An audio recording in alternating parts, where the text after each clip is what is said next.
Hi, I'm Rich Wyatt. Welcome to GunsmokeGunsTV.com.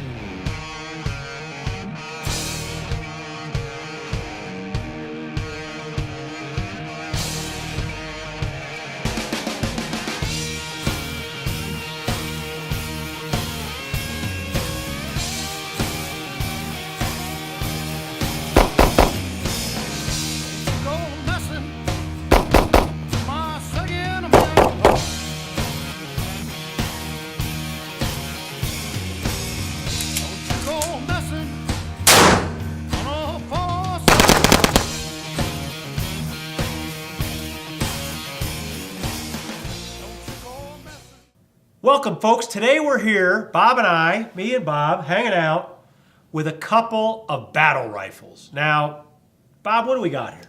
Well, you know, basically you have the M1 Garand, and it is pronounced Garand, not Garand, not other ways. Mr. Garand himself said it's pronounced Garand. He was French-Canadian, wasn't even an American citizen, although he was when this gun was finally developed. So even though everybody calls it an M1 Garand, It's not. it's a Garand. Garand. Garand. M1 Garand. Mr. Garand was an interesting man, and he was a genius. To make a battle rifle as simple, Patton called it the best battle implement ever designed. Oh, yeah. And George Patton knew a thing about that, didn't he? He did, I mean, he did. Here we're talking about a guy that was a warrior. Yes, in the highest sense of the word, warrior. So Garand actually started working on this gun in the late 1900s, and it developed. He went through a couple different evolutions of this. This is the final design, the M1 U.S. rifle M1, and nicknamed the Garand. A super rifle, was probably our longest serving battle rifle of all of them, counting the 038, Sure. the 03 Springfield, counting the Krag.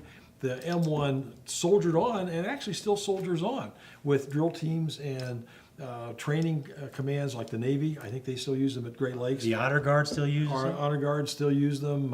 The Silent Marine Corps drill team uses the M1, and so it's been around for a long time. Interestingly enough, this rifle came that close to not being the U.S. battle rifle. Really? This rifle, the 1941 Johnson, was at one point in time in very close competition to the M1. Now, was the M1 out when the Johnson came out? Oh yes, the M1 had already been adopted. They'd already made a couple thousand of them. Okay. But in the 1940s, in the early 1940s, there was a groundswell of controversy. Melvin Johnson, the designer of the rifle, was a Marine Corps captain. Yep. Super, very genius. He came up with a rifle that has some advantages over the M1. It's a 10-round magazine, self-contained. The difference between the M1 and the Johnson in terms of cartridges, same cartridge, 30-06, M2 ball, in this case, M2 ball. The problem with the M1, it used an N-block 8-round clip. And once you had fired 3 rounds out of that clip, the only way to replenish is to dump that one and start over with a new one. With the Johnson, which used 5-round stripper clips like the 03 Springfield, which everybody was familiar with, you could actually fire 6 rounds, take a 5-round stripper clip and shove it in and replenish the magazine without having to dump the rest of them. You could top this gun off. Exactly. You can't top this gun off. Yeah, that's exactly right. Now that's the sound we all know, the ting of an M1 Garand, the clip popping out of the gun, just like you heard in Saving Private Ryan. This is a true battle rifle and a real soldier's friend. Every American should own an M1 Garand. It's a piece of history and a functional battle rifle. This is functional art. Now, didn't the Johnson have some failures, though? Oh, it did. One of the main failures with the Johnson was bayonet fighting. You'll notice the difference between the structure and the thin barrel. It was not designed. The problem was the barrel's a blowback design. Yeah. And putting a real bayonet, this is more of a spike bayonet than a real blade bayonet, putting that on that barrel slowed down the action and caused it to failure, to failure to feed. Yep. So but the other side of the coin is this barrel could be replaced in 20 seconds. Not so much. Not so much. This one you need a bench and a vise and some skills. and some skills and a big wrench. And you got to have everything to headspace it. Right. And this one, you dump the barrel out, put a new one in. That was really more important with the light machine gun, which was basically the same action, but it was still important with the rifle, particularly in an extended battle situation. So today, this Johnson is worth a lot more than most of your Garands. You know, they made almost 4 million Garands during Garands. I did it myself. Force of habit. 4 million Garands during World War II. And they made, and actually they made very few from the U.S. for the U.S. government. They made a bunch for the Netherlands. And before the Netherlands fell to Germany in Europe and then the Dutch East Indies in Malaysia to the Japanese, they bought like 6,000, 12,000 guns. Oh, yeah. And the U.S. ended up taking those guns over. Many of them were issued to the Marine Corps because the Marine Corps really wanted the Garand, the M1.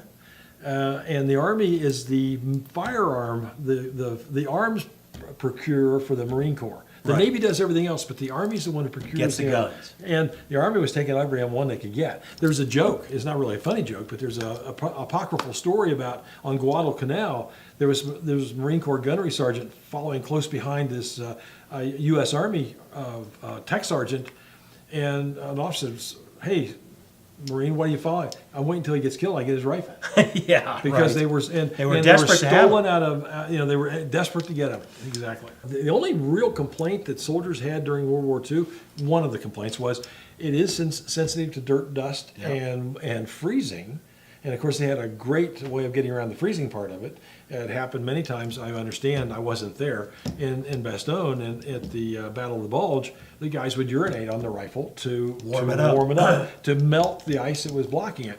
Okay, it's a complicated battle rifle. It really isn't that. I've owned M1s almost my entire life, it seems like, and I fired lots of different ammo and never had a failure to feed or anything else. But they are supposedly sensitive to dirt and that sort of thing. I've never had a problem with it. I've gotten them dirty. I've never torture tested one in the mud because I just have too much respect for this gun Right. to go out and do that. Here's the biggest complaint people had about this. This is a heavy gun. This rifle is a man's rifle. I mean, this is a big is. gun. This weighs more than some of our smaller troops. Yeah, just about. Now, the AR-15, which is taken over for this gun, is not a battle rifle by any stretch of the imagination. Well, they use it in battle a lot. They use it in battle, but it's not a... It's not what you think of or I think of as a battle rifle. Yeah, and if you ask guys in after-action reports of what the 223 does in comparison to the 30-06, Right. it's devastating. It is. The 30-06 is a showstopper. These were made by International Harvester. Well, Springfield and Winchester made the World War II versions. Right. And then after World War II, they decided to decentralize the firearms our government at work again. They decided to decentralize the arms manufacturing because they're all New England. So they decided to let contracts out for other producers for the second generation M1. Okay, bid went to H&R, which is located in New England. Yeah. And the other bid went to the pickup truck people or the refrigerator people, International Harvester. Yeah. And interestingly enough, the International Harvester rifles, and they had trouble getting going because they hadn't really dealt with the government on this kind of critical specifications. They actually made them in the Evansville, Indiana plant.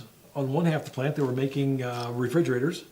The other half of the plant, they made M1s, and it was the same plant, which is it's amazing how incestual these government contractors are. It was the same plant that Republic Aircraft made P-47s in World War II. Really? So the P-47 production moved out, refrigerators and M1s moved in. Now, Bob, this one right here is a Winchester. Oh, okay. How did that come about? Well, Winchester, being a very large arms producer, and at that point in time, Winchester was also making the M1 carbine. They were actually the first ones to make the M1 carbine. It was their design that had been accepted. Put their foot in the door and says, we want to make a trial run or a tooling run of 1,000 rifles or something like that. And so they did that, and it worked out so well. Now, are all the parts interchangeable? They certainly are. They sure are. Anything that is on this rifle, you can put on a Springfield, and later on an H&R or International Harvester. Isn't that what mil spec means? Everybody talks about I got a mil spec gun. Isn't that what they're talking No, about? mil spec is a specific term, means it's a specification accepted by the military. Interchangeability, I guess you could call that a mil spec. That was one of their specifications. had to They be. had to be able to change parts in the Right. field. You- Had to be able to take a bolt out of a Springfield and put it in a Winchester, or put it in an H&R, Sight parts or any part on this gun which is made in World War II will fit on one of the H&R or the Harvester guns made after the war. So when did they start making the M1? Actually, I think the first production was like 1938. They made Okay. the first 70, I believe it was. Okay, and that rifle was different.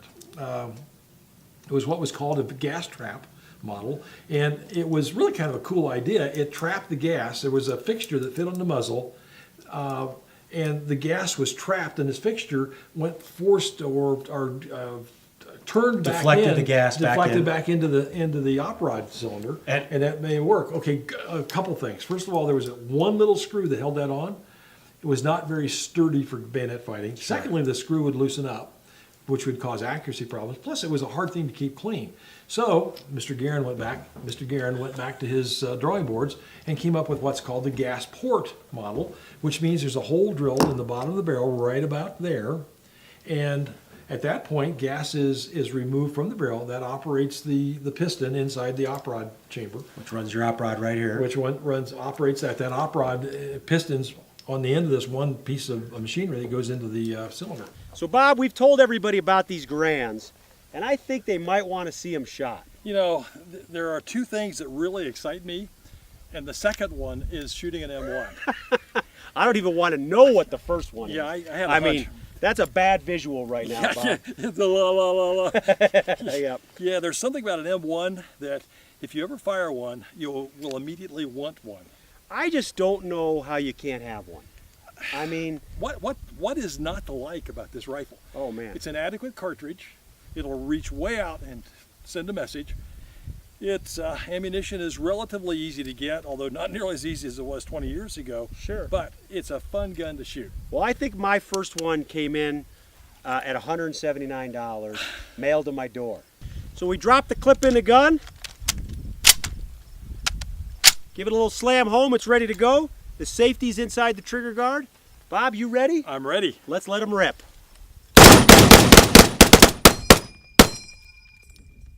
Man, is that fun. It is fun. You realize we just put about $32 worth of ammo out there. Awesome, guys. Somebody owes us a check. Nah, we had the fun. We'll pay for it. Yeah. Guys, thanks for watching GunsmokeGunsTV.com. Please tell a friend. We really like to blow this up because as soon as we get enough viewers, that's what's going to happen.